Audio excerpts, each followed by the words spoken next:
Nag-survey kami ng 100 lalaki. And the top 6 answers are on the board. Kapag ang sagot mo kay Mrs. ay, sige, ikaw na lang. Saan kaya siya nagyayayang pumunta? Adrian. Manood ng sine.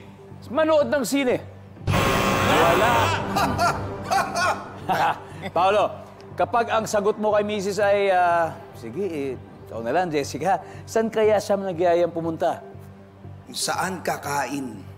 Saan kakain? Pero tignan natin, saan kaya tayo kakain? Wala rin. Josel, okay? Sa inuman? Sa inuman. Survey! Yup, nandyan. Alright, Jessica, pwede pang mas mataas. Ulitin ko yung tanong. Again, ang tinanong natin dito, 100 lalaki. Kapag ang sagot mo kay Mrs. ay, sige, ikaw na lang. Saan kaya siya nagyayang pumunta? Si Mrs., no? Yes. Sa shopping? Shopping! Mga ganyan. Ayaw gumastos. So sabi niya sa inuman, sabi mo naman sa shopping. Nandiyan kaya yan? Shopping. Boom! Jessica, pass or play? Play. Play! Okay, Adrian, balik muna. Okay, Paraiso Family. Maglalaro sa round 1. Go ahead, I didn't understand. Okay, Bubbles, may 4 pa tayong hinahanap. Isang tamang sagot lang. Kapag ang sagot mo kay Mrs. ay, sige, ikaw na lang. Saan kaya siya nagyayang pumunta? Magpa-manicure, pedicure. Salon or parlor, di ba? Yes, yes. Mala-mala. Sabi ni Bubbles, manicure, pedicure sa salon or parlor? Boom! Oh yeah! Oh yeah! Dimples, kapag ang sagot mo kay Mrs. ay, ikaw na lang. Saan kaya siya nagyayang pumunta? Mamamalengke. Mamamalengke. Grocery. Bakit? Tamad magbuhat siguro. Okay, malamang siya rin magbabayad. Pag mamamalengke daw, sabi, andyan kaya sa survey yan. Top answer. Galing. Dalawa na lang. Paolo, kapag ang sagot mo kay Mrs. ay, sige, ikaw na lang, saan kaya siya nagyayang pumunta? Kasama ang mga amiga? Kasama ang mga amiga. Yes. Andyan kaya yan, mga amiga. Go! Wala. Jessica, back to you. Two more to go. Pag ang sagot mo kay Mrs. ay, sige, ikaw na lang, saan kaya siya nagyayang pumunta? Vacation.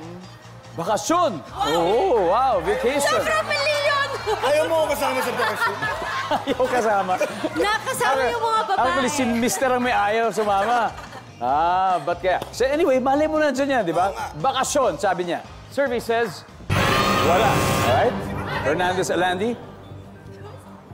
Back to you, Bubbles. Kailangan mo to, otherwise, masistil nila. Okay. Again, 100 lalaki. Sagot mo kay Mrs. ay, sige, ikaw na lang. Saan kaya siya nagyayang pumunta? Mag-workout. Mag-workout. Bagay na bagay.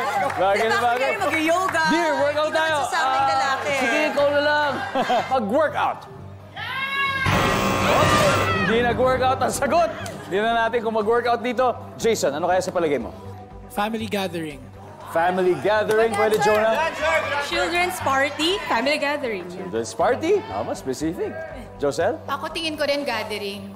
Gathering. 2 more to go. Adrian, baka isa doon ang tama kapag sagot mo kay Mrs. Sige, ikaw na lang. Ano kaya yon? Saan kaya siya nagyayang pumunta? Sa family gathering. Siyempre, family gathering. Dave, talagang susundin niya ang pamilya niya. Ang sabi, family gathering. Sige, doon tayo sa family gathering. Survey says...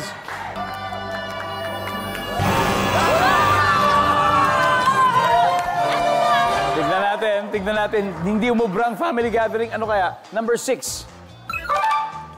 Sa restroom. Doon pala kasimple. Ikaw na lang. Number 5, please. Simbahan. Simbahan. Yan. Grabe naman sila.